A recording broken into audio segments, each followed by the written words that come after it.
This is Indian Country Today. Welcome to Indian Country Today. I'm Mark Trahant. Last spring, the coronavirus pandemic shut down schools across the country. It left a lot of athletes without games to play, records to break, and fans to cheer them on. The spring semester turned into the fall, and still, in most cases, schools remained closed. In some areas, some sports came back this fall, but that was not the case for the majority of schools. So where are the Native athletes now? How are they keeping in game shape? Brent Cowie joins us today to talk about Native athletes from ones in high school, college, and even the pro sports. Brent is the co-founder of the very popular website, Indiansports.com. Welcome, Brent. Hello, Mark. Glad to be on the show today. Let's start by talking about the high school athletes. Give us some idea about how they're doing during this pandemic. You know, I had a wonderful conversation with the Winnebago High School men's basketball coach, and I asked him about that particular question. And he, when the shutdown happened, he said it was actually one of the best things to happen for his program, as the kids weren't in school, but the parents didn't want the athletes to be not doing anything. So he was able to work with them all last spring and summer and fall to get him prepared for the season. So he was claiming, you know, it was a blessing in disguise because he was able to work with athletes that needed help in their game and stuff. We want to talk about some of the athletes. Tell us about the story. Right there, you know, and some of the up and coming athletes that we have coming out in the next few years would be Miss Jaden Yarrow. She's from the Pyramid Paiute or Lake Pyramid Paiute tribe. And she's one of the top point guards on the West Coast. Last summer, she was ranked as one of the top 25 athletes in the Western region of the United States. And I was able to catch up with her at this tournament that they were playing in. And she, you know, she's a real talented athlete. She's had so many different accolades, and she's only a freshman right now. She has an offer from the University of Nevada, Las Vegas for college right now. So I look for big things for her to come out by the time she's done with high school. Wow, that's extraordinary. And a freshman having a college offer already. Well, let me ask you this. What does it take to get a scholarship during a pandemic? Right, you know, and, you know, there's not while there are some areas of the country that are playing high school sports, you know, with fans or without fans, there's some areas of the country that have no sports going on whatsoever. So a lot of those kids, what they've been doing is playing on the AAU amateur travel circuit. So you have players who don't have a high school season, but they're still traveling across the United States, playing in areas like Phoenix and Las Vegas and all over the Midwest, really, too. So that's probably what they've been doing to get recruited as well. With the NCAA having a dead period extended, the only way they can see college coaches is through our platform, Zoom, and text and phone calls. I understand this athlete is multi-sport. Maybe talk about her for a second. Yeah, so we have Stacey Hurrell. She's from Oklahoma. She is, you know, a two-sport star. She's a sophomore at the Sapulpa High School there, and she's one of the top point guards in the state of Oklahoma for her class. And she's also the most recent Class 5A state cross-country champion as well. So she's someone that, you know, will most likely play college basketball, but I understand she picked up volleyball for the first time this season. So who's to say by the time she's a senior, she could be a three-sport all-stater. Wow, and that's really amazing. The discipline required to be in multiple sports like that is pretty extraordinary. Yeah, and this young man right here, Mr. Jesse White, out of White Shield, North Dakota, he is gone over 2,500 points for his career in high school now. He's closing in on the number 3 spot, and he's hoping to get to the number 1 spot by the time his final game is played this year. He's one of the top athletes in Indian country, and he's a good role model from his reservation. I've seen him play at tournaments, and I've talked to him, and he's got some college offers that but he's not going to make that decision until the end of the season. Yeah, he's just focusing on finishing out the season strong, but he's definitely one of the top guards in Indian country. I'm curious, with high school athletes, what kind of resources do tribal athletes have, especially if they're in a reservation or a tribal community school? Well, no one gets to the top without no one has success or gets to the top without help. And it's certainly helpful for communities like his and communities like the Winnebago, where the employees of the high school will come and open the gyms, in the mornings or in the evenings or on weekends. And so, but mainly that's their only access to resources for the student athletes to get training, to get practice in, is the support of their local reservation schools. And it really takes a lot of people. You think about the athlete being the star, but to get there, that support, as you mentioned, is really critical. Right, it is. And, having those mentorships of former players come in and help them with their ball handling skills, their shooting techniques, those are important, as well as playing in travel tournaments as well. I mean, that's where you get your game on experience against other teams, bigger players, faster, stronger players, and those things help you become better as well. What tribal schools do it well? Oh man, if I choose one or say one name on here, I'm going to get a box of inbox messages saying, "Well, you've never seen my school play." But I guarantee you, if you're going to pin me something and I can back it up and say, well, I think Sequoia Indian School in Oklahoma probably does it well. They've had multiple Division I athletes come out of there just in the past 5 years, and sports like baseball and basketball, and they go back into the early 2000s with Angel Goodrich playing at the University of Kansas. So to me, they're one of the top schools in the country for Native, tribal youth. Another one here. And here we have Knox. He's one of the top 5 recruits in the state of Kansas. He's from the Prairie Band Potawatomi Reservation. And, he is someone that's under the radar, and he's been playing on the travel circuit, AAU circuit, getting his names. He's getting offers rolling in and stuff like that. As you can see, he's a pretty good size. He's about 6'5", and he is going to be someone that is going to be a steal for whoever recruits him in college. And that's kind of the big thing moving forward with these, trying to get recruited during the pandemic has been a challenge as well. Of course, for any athlete, particularly at high school and college, it's also student athletes. So how does the academic, how does that factor into some of these young people? I mean, it's a huge factor. I get the opportunity to travel to these tournaments and scout athletes as well. And for like the Division I coaches, literally like the first question out of their mouth is, what's this athlete's GPA? What's their grade? What's their ACT score? I mean, college coaches, the fact of the matter is college coaches, it's a paid business. They get paid to win. And if they don't win, then they don't have a job. So they don't have time to deal with kids who don't go to class or don't study or don't work out. And, they don't have time to babysit. They only have time to scout for the next game. So getting high quality kids with good grades, community leaders, that's just less work they have to deal in that area and just focus on practicing and playing games. So definitely grades are a huge factor into recruitment. Well, in fact, I've noticed in some of the more academic focused college campuses, the coaches' salaries are dependent on graduation rates. Right, yeah. And it just varies from school to school on what the institution's goals are. Tell us about hoops. Hoops, wow. Hoops is something that's really designed for this whole recruitment arena. For many years, you have reservation tournaments, whether it's NABI there in Phoenix or Denver All West or Lakota Nation Invitational. That's the kind of only places where you can really showcase all of the talent across Indian country. But those are isolated to those regions and stuff like that.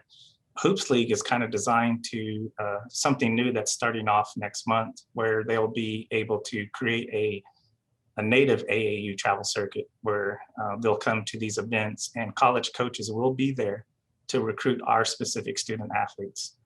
Whereas maybe some of the other events have a few select colleges that make appearances. Hoops League is actively going after 20 to 30 college coaches to be at these events and stuff like that. So Hoops League is going to be something new in terms of recruitment for Indian country.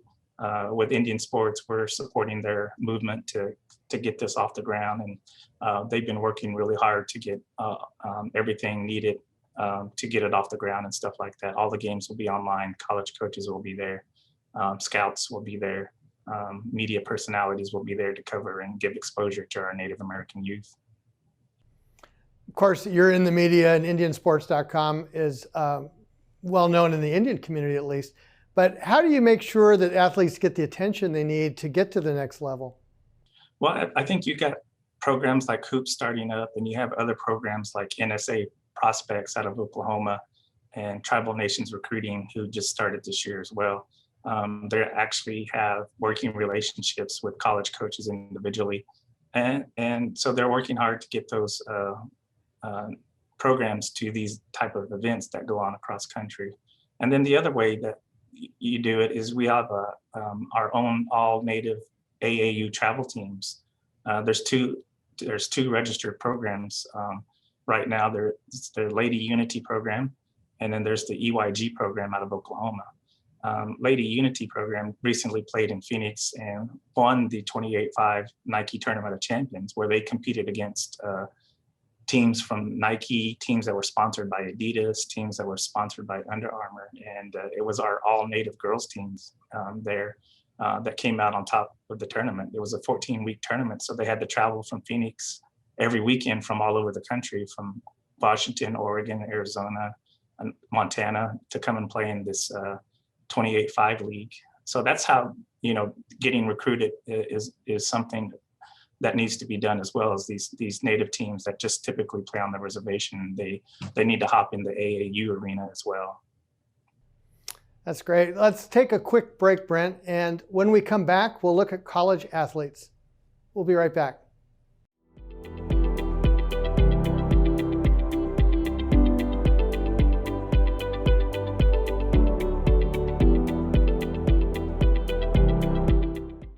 Welcome back. Before the break, we were talking with Brent Cowie about how the pandemic is impacting Native athletes. Brent, let's move on to the college athletes. What's the picture for these athletes? Well, I was able to, visit with a few of the athletes last night and kind of get their perspective on how things are going during the pandemic. And for a lot of them, it's been pretty tough. Being a high school athlete is certainly a lot different than being a college athlete. There's a lot of preparation that goes into not just your schoolwork, but then also your sport that you compete in. And a lot of them were struggling in the beginning because of the COVID restrictions and the testing and the uncertainty of their next practice or the uncertainty of their next game.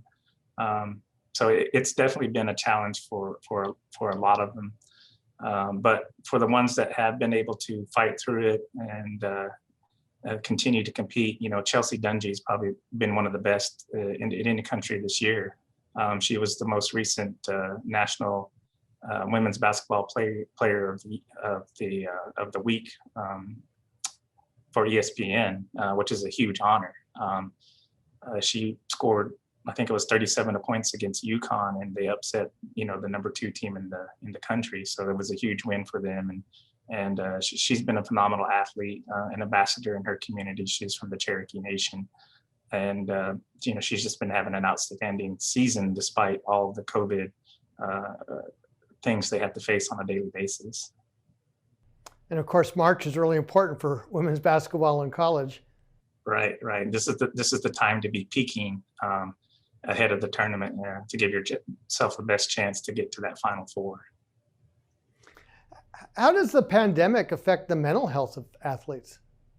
Oh, definitely. I mean, it weighs heavy on their mind every day. Because like a lot of our Native American communities that are deeply impacted with COVID, they're trying to go to college, go to class, practice, play games, and then worry about their families and their communities. They can't go back and travel. They're on travel restrictions, and they can't see family. They can't hug family and stuff like that. So it's definitely been a challenge to not just their physical health, but also their mental health as well. But a lot of them are working with their teammates, the coaches, and the staff to make sure they're staying on top of everything. Well, you think about the students that have hybrid schedules, and they may be in their dorm except for practice and then back online. And spring break in most schools has been canceled so that they can keep people in a unit. It really is tough right now. Yeah, I think that's probably one of the big things that I've heard from talking to a few of the college athletes, not being able to hang out as a normal college student would, going to the favorite eatery or the favorite hangout. Those are things that are kind of prohibited, so to speak, so that they don't catch the COVID and bring it back to the team. So it's definitely not it's definitely a unique situation we all find ourselves in this year, doing things differently and just trying to get through it mentally. Is there any danger of universities changing their scholarship arrangement, or are universities pretty supportive? With the NCAA and actually all of the governing boards of collegiate athletics, whether it's junior college or NCAA or NAIA, have extended everyone's eligibility for one more year. So you have a senior that is a senior this year, but it doesn't count towards their eligibility. So a lot of them have chosen to come back and play again next year. And of course, that creates a domino effect for kids who are in high school trying to get recruited. If they're a senior now, college coaches don't need to recruit as much for next year because they have a solid class returning for another year. That is interesting. We have another one to talk about. Oh yeah, Rosalie Fish. She's out of Iowa Central Community College, and actually she's the most recent United States Track and Field Coaches Association National Runner of the Week, and she's also the NJCAA Regional National Runner of the Week. And I had a conversation with her last night, and I'll just kind of give her a little say her quote. What she told me was she said, "I would say that COVID has made sports beyond stressful. Sports and competing used to be about work ethic, teamwork, and opportunity. Now it's about our health." So as you can see, it weighs heavy on every athlete's mind. And another positive thing about Rosalie, obviously, she's been a huge proponent for the MMIW movement, but she most recently signed a scholarship with the University of Washington to continue her collegiate running at the Division I level. Well, and that and that uncertainty is so much a factor in here, because I know there have been games scheduled, and then a day or two before they'll say the game is off because one of the teams may have had an infection. Yeah, and you see that all across the country, not just with Native athletes, but every sport in general. A game on Wednesday, is getting canceled till Friday, then canceled again, and that's really tough for some teams, as they will play games back to back against one opponent, and then the next day they have to play a completely different opponent. So definitely, getting through the year is really just about survival for college athletes this season, regardless of their rankings. Are there other college athletes we should know about? Oh, definitely. I mean, I think you look on the national stage, you look at Mason Archambault from the Standing Rock Sioux tribe, and he is a JUCO college transfer into the program, and it took him a while to get his feet on the ground, so to speak, with the program, but he's really excelling in the program and getting close to 20 minutes a game now, and so he's probably a good big name that I think is making some good waves. He'll have another 2 years of eligibility at the University of South Dakota. So I'm looking forward to watching him and covering him. Even in my situation with Indian sports, I mean, we're not able to go out and cover. Colleges aren't allowing media. Professional sports aren't allowing media. So using social media has really been kind of big for me myself, just to go out and stay connected with these athletes and get interviews and get quotes and stuff like that. I know that one thing about just how you cover a story has changed really far beyond sports, but just so dramatically that I wonder when we do get back into the field, if things are just going to be different because of what we've learned during this whole enterprise. Yeah, definitely. I think that, post-COVID, if you could say there's a post-COVID, how do we, I think we're still going to be in that, it's going to take a while for things to get back to normal. I just imagine being at the first event coverage where there's media and somebody sneezes. It's going to be one of those things. Do I wear my mask again, or do I step away or something to that effect? Because you just don't know. If it's not COVID, what next is down the line? Right, and everyone who has allergies throughout their life wonder if suddenly this is the one that sounds different. But yeah, I think another good athlete that's going to be coming out, we got Major League Baseball getting ready to start up. Spring training camps are starting. We got Ryan Housley from the Cherokee Nation of Oklahoma.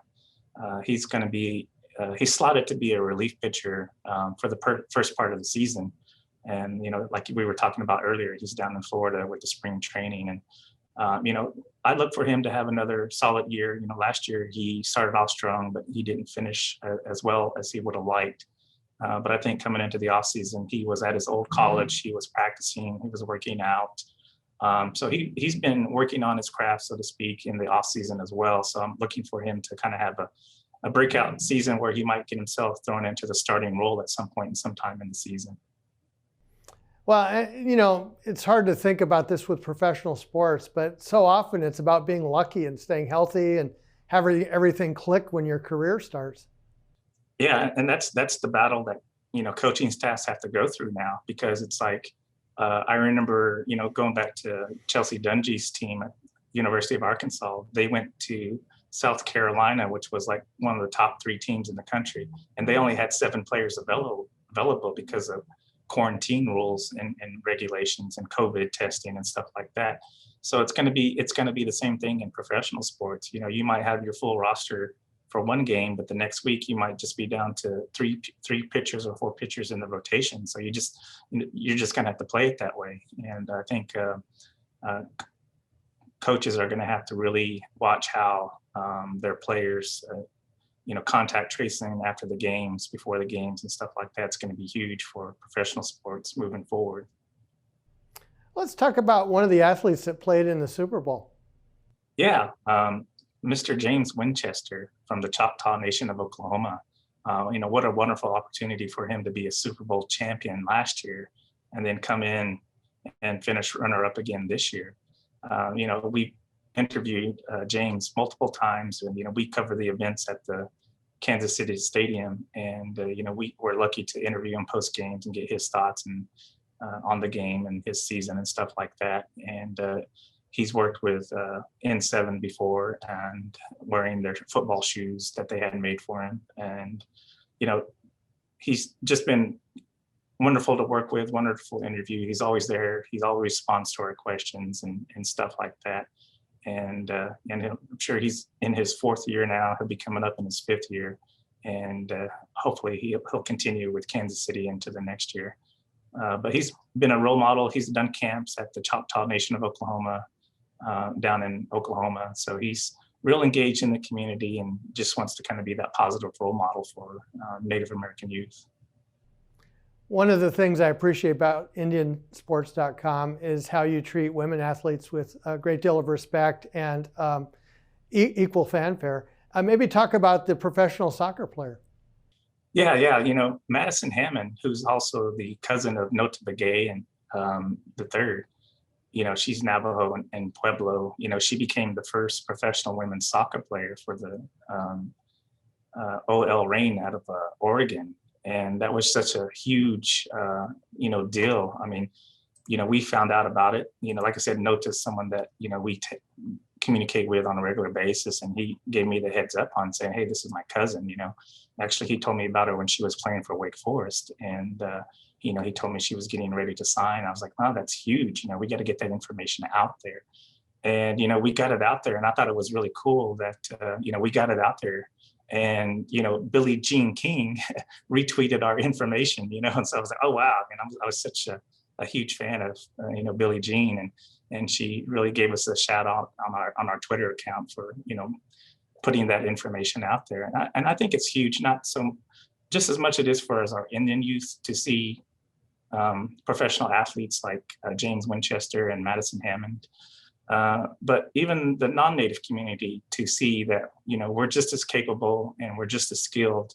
We just need that opportunity. And so a lot of what we do with Indian sports is definitely on the promotional side, but it's for a good reason. All we're asking for is the opportunity to get our athletes seen and a workout or a tryout to have the opportunity to play at the next level as well. The website is indiansports.com, and thank you so much for joining us today, Brent Cowie. Appreciate it. And that will do it for this edition of Indian Country Today. I'm Mark Trahant.